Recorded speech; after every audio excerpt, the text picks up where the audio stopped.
आपको भी ओम शांति, क्योंकि आपने हमें ओम शांति करना सिखाया। और बाबा के सभी मीठे प्यारे बच्चों को भी ओम शांति, क्योंकि आज हम जा रहे हैं गांव में सेवा के लिए, जहां पे कोर्स चल रहा है 7 डेज कोर्स। तो आज हम स्वास्थ्य का चित्र समझाएंगे और सीढ़ी से उतारेंगे, चढ़ाएंगे। पूरे सतयुग से लेके कलयुग तक की उत्थान और पतन की पूरी कहानी समझाएंगे कि कैसे हम सीढ़ी को उतरते हैं और फिर बाबा चढ़ना सिखाता है। तो बने रहना आप लोग वीडियो में और देखना हम कैसे गांव में जाते हैं, क्योंकि आज कोई सवारी का साधन मिलने वाला नहीं है और बाबा ले जाएगा हमें अपनी पलकों पे बिठा के, क्योंकि बाबा कहता है ना, तुम एक कदम बढ़ो तो मैं 1000 कदम बढ़ूँगा। देखते हैं आज बाबा की परीक्षा है, कैसे ले जाएगा। सुना बाबा, मीठे बाबा, आपकी हम पलकों पे बैठ के जाएंगे। बाबा खुश हो रहे हमारे। चलते हैं गांव की ओर, प्रस्थान करते हैं। तो दूसरी बार भी सिक्के रेडी हो गई, अब इसको ऐसे निकालेंगे जाली में। तो अभी हम आपको दिखाएंगे कि बेसन के लड्डू दीदी बना रही हैं, कैसे बना रही हैं। तो बेसन को पहले भून के ही रख दिया था दीदी ने ऑयल में, अच्छी खुशबू आ रही है। और इसमें डाली है इलायची और घी में बेसन को भूंजा था। अभी ठंडा हो गया है तो इसमें चीनी पीस के मिलाई है। तो इसको ऐसे ऐसे ऐसे ऐसे बांधते रहेंगे और फिर इसको ऐसे ऐसे हिला देंगे तो चिकने लड्डू बन जाएंगे। ये सूखा सूखा दिख रहा है आपको, और जब ऐसे ऐसे करते रहेंगे फिर इसको ऐसे हिलाएंगे। देखना अभी ये चिकना हो जाएगा। देखो कितना चिकना हो गया, जादू जादू। इसमें ज़्यादा ऑयल डालने की ज़रूरत नहीं रहती, हिलाने से ये चिकने हो जाते हैं। जैसे बाबा हम बच्चों को झूला झुलाते हैं, ऐसे इनको झुलाना है। देखो अपने आप चिकने हो जाते हैं। अगर आपको विश्वास ना हो तो दीदी दोबारा बना के देखना। अभी ये देखो कितना सूखा है, जरा हाथ खोल के दिखाना। ऐसे ही सूखे कितना सूखा है हैं। और जैसे ये बनाएंगे और हिलाएंगे तो चिकने हो जाएंगे। ये होती है बनाने की ट्रिक। बाबा ने सबको सिखा दिया। देखो अभी ये सूखे सूखे हैं, हिलाओ हिलाओ हिलाओ, फटाफट हिलाओ। इनकी चमक बढ़ती चली जाएगी। देखो देखो कितने अच्छे बन गए, वाह बहुत सुंदर। और ये देखो बना के रखे, शाइनिंग भी है। तो आज जाने आप लोग, ऐसे बनाए जाते हैं बेसन के लड्डू। और बेसन के लड्डू भी बोले जाते हैं और कोई कोई लोग इनको मगध के लड्डू भी बोलते हैं। पेस्ट एकदम सूखा। और ये देखो कढ़ाई में थोड़ा सा पेस्ट बचा, ये देखो सूखा सूखा है। और ऐसे ही करते रहेंगे और बस हिला दो। देखो हिला दिया तो ऑयल निकल के आ गया, ऑयल निकल के बाहर आ जाता है, चिकने हो जाते हैं लड्डू शाइनिंग वाले। देखो परफेक्ट बनी है। सचमुच दीदी आप बहुत होशियार हो। बाबा ने सबको सिखा दिया। और ये लड्डू और नमकीन बताएं किसके लिए तैयार हुई है। जो मधुबन से भाई जी आए हैं, तो कल हम लोग सेवा पे जाएंगे, हम और दीदी, तो वहाँ ही लेके जाएंगे भाई जी के लिए लड्डू और नमकीन। तो भाई जी को ये बेसन के लड्डू पसंद है और नमकीन भी पसंद है। नमकीन उन्होंने बताया था, आ रहे हो तो हमारे लिए नमकीन लेके आना बेसन वाली। तो ये बेसन की जार निकाल ली है और अभी मैंने आपको दिखाया तपोवा सेकते हुए, अभी लाई भी हम ऐसे तलेंगे। तो जो मधुबन से भाई जी आए हैं तो उनके लिए ये बेसन के लड्डू ले लिए और ये लाई ले ली। अब वो भाई जी भेलपूरी बना के खाते रहेंगे।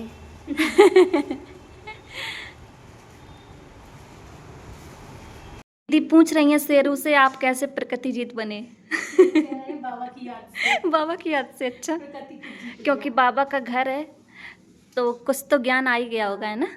ये भी ज्ञान सुनते हैं, हम यही सुनाते हैं तो ये भी सुनते रहते हैं। बहुत अच्छा, आप तो सबको पावन बना दोगे। पेड़ पौधा पशु पक्षी सब पावन हो जाएंगे। तो सत्युग की दुनिया में आप देख रहे हैं, राधे और कृष्ण का राज होता है ना। और स्वयंवर के बाद उनको लक्ष्मी नारायण बोलते हैं। और वहाँ राधे कृष्ण के 8 जन्म होते हैं। कितने जन्म होते हैं? 8। जब 8 जन्म है किसी के, तो वो उसकी आयु कैसी होगी? लंबी होगी, बड़ी होगी। इसी के कारण सत्युग में अकाले मृत्यु नहीं होती है। 100-150 वर्ष वहाँ पर उम्र होती है। और सत्युग में सोने जैसी दुनिया होती है, दूध घी की नदियाँ बहती हैं। फालतू नदियाँ नहीं बहती हैं, किसी प्रकार की वहाँ कमी नहीं है। और सतयुग में देखा होगा कि श्री कृष्ण जी के हाथ में बंसी है, देखिए वो बंसी काहे की है, लकड़ी की बंसी नहीं है, चैन की बंसी सतयुग में बजाई। लेकिन यहाँ पर कलयुग में किसी की चैन की बंसी बज रही है? नहीं बज रही। सतयुग तो बहन जी जिसके भाग में हुए भाई, आप सबके भाग्य में ऐसा है। तो सही है। अब कैसे पहुंचना है सतयुग की सीढ़ी तक वो आपको पता चलेगा, और क्या करना है वो भी मालूम चल जाएगा। कैसे हम सतयुग में पहुंचे, हमें क्या करना है जो मेरा पूरा परिवार सतयुग में पहुंच जाए। इसके लिए सिर्फ आपको मेहनत करनी है, और मेहनत कौन सी करनी है, अपने विचारों को चेंज करना है। तो देख रहे हैं सतयुग में यहाँ सोने जैसी दुनिया है, 16 कला संपूर्ण है, और हमारे सर पर ताज है। किसका? सोने का ताज है, रतन जड़ित ताज है, और लाइट का ताज है ना। फिर देख रहे हैं सतयुग में 16 कला संपूर्ण है, 8 जन्म है, सूर्यवंशी घराना है, सोने जैसी दुनिया है। इसलिए लोग गाना गाते हैं, जहाँ डाल डाल पर सोने की चिड़िया करती है बसेरा, वो भारत देश मेरा। आज देखो वो भारत सोने की चिड़िया है क्या? है? नहीं है। नहीं। अब तो हमें लगता है कागज की भी चिड़िया नहीं है ना। तो अभी आप देखेंगे, आप सतयुग में ये सब देखा आपने, और फिर आया त्रेता युग। हम यहाँ पर आ गए जहाँ पर हम स्वयं राम, वो देवी और देवता थे। राम धारण करना है, और हमें क्या परिवर्तन करना है, अपने संस्कार परिवर्तन करने हैं। हम लोग कह देते उससे हमारी पटरी नहीं खा रही, उससे हमारा बोलचाल नहीं है। बोलचाल किसका नहीं है, हमारा मेल नहीं खा रहा उससे, नहीं, हमारे संस्कार नहीं मिल रहे उससे। बस संस्कारों की लड़ाई है, और किसी की लड़ाई नहीं है। तो सतयुग में आके हम पूज्य बने, और हमारी कलाएं गिरते गिरते हम एकदम पुजारी बन गए, अपनी ही हम पूजा करने लगे। फिर देखो आपने कलयुग में आके क्या किया, खुद भी गंगा जी में डुबकी लगाई और सभी देवी देवताओं को लगवाई। अब आप बताओ, गंगा जी में नहाने से पाप धुलेंगे? नहीं धुलेंगे। फिर किससे धुलेंगे? अपने सुधार रखोगे। जब परमात्मा को हम याद करेंगे, उनकी याद में रहेंगे, तो हमारे पाप धुलते हैं। गंगा जी में नहाने से सिर्फ शरीर साफ होता है, आत्मा साफ नहीं होती है। आत्मा साफ होगी परमात्मा की याद से, और वो कोई करना नहीं चाह रहा। कहते हैं हम गंगा जी में डुबकी लगा के पाप वही छोड़ आए, और खूब तेज बादल आए, पानी आपके ऊपर बरस गया, पाप कहाँ है? जहाँ से छोड़ के आए तो वो आपके घर में ही आ गए। आए नहीं आए। तो ये समय है, गंगा में नहाने से शरीर साफ होगा, आत्मा साफ होगा। आत्मा को साफ करने के लिए परमात्मा की याद में रहना है। ज्ञान मुरली को अपने जीवन में धारण करेंगे तो हम सतयुगी दुनिया के अधिकारी बनेंगे। तो ये है भारत के उत्थान और पतन के 84 जन्मों की अद्भुत कहानी। सतयुग में 8 जन्म लिए, त्रेता युग में हमने 12 जन्म लिए, द्वापर युग में आके हमने 21 जन्म लिए, और कलयुग में 42 जन्म लिए, और एक जन्म जो अपना भगवान को दे देता है वो सतयुगी दुनिया का अधिकारी बनता है। स्वास्थ्य का, लेकिन उसका वास्तविक अर्थ नहीं जानते हैं कि सतिया क्यों बनाया जाता है। सिर्फ ये कहते हैं कोई चीज आए नई चीज, उसमें हम सतिया बनाएंगे। तो ये है स्वास्थ्य का। इसमें आप देख रहे हैं 4 भाग हैं। 4 भाग में बराबर कर दिया है। 1250, 1250, 1250, पूरा ये चक्र 5000 वर्ष का है। तो देख रहे हैं सतयुग में सीधी भुजा है, मानव वहाँ संपन्न है, किसी प्रकार की चिंता नहीं है। सोने जैसी दुनिया है, हाथ में बंसी बज रही है। किसकी बंसी है? चैन की। चैन की बंसी बज रही है। किसी प्रकार की चिंता नहीं है। शेर चैन की बंसी बज रही है, चिंता नहीं है। ये होता है ना। फिर दिखाते हैं सतयुग में शेर और गाय एक घाट पे पानी पीते हैं, और यहाँ कलयुग में शायद भाई भाई भी नहीं पी पाएंगे। सही बात है। बस इतना फर्क है सतयुग में और कलयुग में। तो यहाँ पर संपन्न मना सीधी भुजा दिखाई, किसी प्रकार की चिंता नहीं है, और सतयुग में हमारे सर पे ताज हैं, और यहाँ पर कलयुग में जिम्मेदारियों की पुटरिया लादे हैं। अब किसकी पुटरिया वो भी बताएं। स्वयं की चिंता, फिर अपने ब्याह शादी की चिंता, बच्चों के पढ़ाने लिखाने की चिंता, गृहस्थी की चिंता, फिर बच्चों की शादी की चिंता, फिर अपने बुढ़ापे की चिंता कि मेरा बुढ़ापा कैसे कटेगा, बच्चे तो चले जाएंगे। इतनी चिंताओं का बोझ लेके हम चलते जा रहे हैं।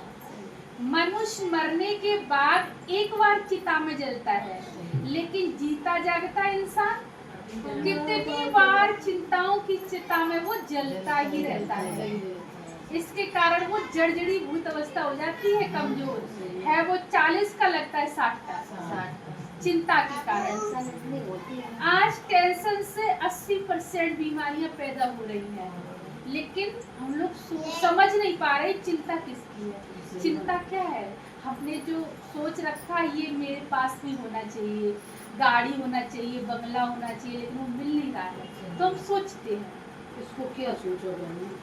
बच्चे, अगर मेरा बच्चा कितना भी अच्छा हो, एक दिन गलती कर देना तो हम गुस्सा हो जाते हैं उसके ऊपर कि रोज रोज समझाओ उनको, उनकी समझ में ही नहीं आता है। लेकिन परमात्मा हमसे हमेशा कहता है मीठे बच्चे, कहता है ना। तो क्योंकि वो इसलिए कहता है, परमात्मा ने हमारा संपूर्ण स्वरूप देखा, उसने कमी नहीं देखी कि इनके अंदर ये कमी है, और हम सबके अंदर क्या देखते हैं? कमी देखते हैं। तो हमें क्या देखना है उससे? क्या देखना है? अच्छाई देखनी है। और अच्छाइयाँ हम कैसे देख सकते हैं पता है? अच्छाइयाँ देखने का तरीका, अच्छाइयाँ हम ऐसे देख सकते हैं। अब आपसे ये पूछेंगे कैसे अच्छाई को देखना है। रावण महाराज को सब लोग जानते हैं, जानते हैं कैसे है वो? बताओ कैसे है? खराब है। हाँ, आप ही लोग ने कहा खराब है। तो अब क्या करना क्या है? रावण से ज्यादा खराब। ये खड़े हैं रावण महाराज, है ना। अब ऐसे व्यक्ति के अंदर आपको 4 अच्छाई देखनी है, तभी समझ में आएगा। ऐसे रावण की महाराज के अंदर आपको 4 अच्छाई देखनी है। बताओ, देख सकते हैं 4 अच्छाई? वो जो बताओ कौन सी अच्छाई है उनके अंदर? बताओ। ये रावण की खड़े हैं। हाँ, शिव जी के पुजारी थे वो। हाँ, पहली विशेषता उनकी शिव जी के पुजारी थे, और दूसरी विशेषता रावण ने मतलब करो तो अच्छो हो, हाँ, लेकिन बुद्धिमान बहुत थे, बुद्धिमान थे। वो अच्छाई हो गई। सीतो जी से आंख नहीं लगाई, आंख नहीं लगाई, हरण करके जरूर लाए, लेकिन उन्होंने टच नहीं किया। इतनी उनके अंदर पवित्रता थी। 3 अच्छाई हो गई। अब एक और बताओ जल्दी से। दूसरी बार रावण को मरने तो राम के हाथों उनका उद्धार होना था, इसलिए उन्होंने ये किया था। वो होते ना तो राक्षस कैसे मरते? राक्षस विनाश करते। विनाश कैसे? अगर रावण की रचना न रचते। तभी जब उन्होंने शरीर छोड़ा तो उनके मुंह से क्या निकला? ओम राम, हे राम। अब 4 अच्छाई हो गई। एक और अच्छाई खोजो, 5 हो जाएगी पूरी। इतनी अकल चक्री उतार दे। वही वेद शास्त्रों का उनको ज्ञान था।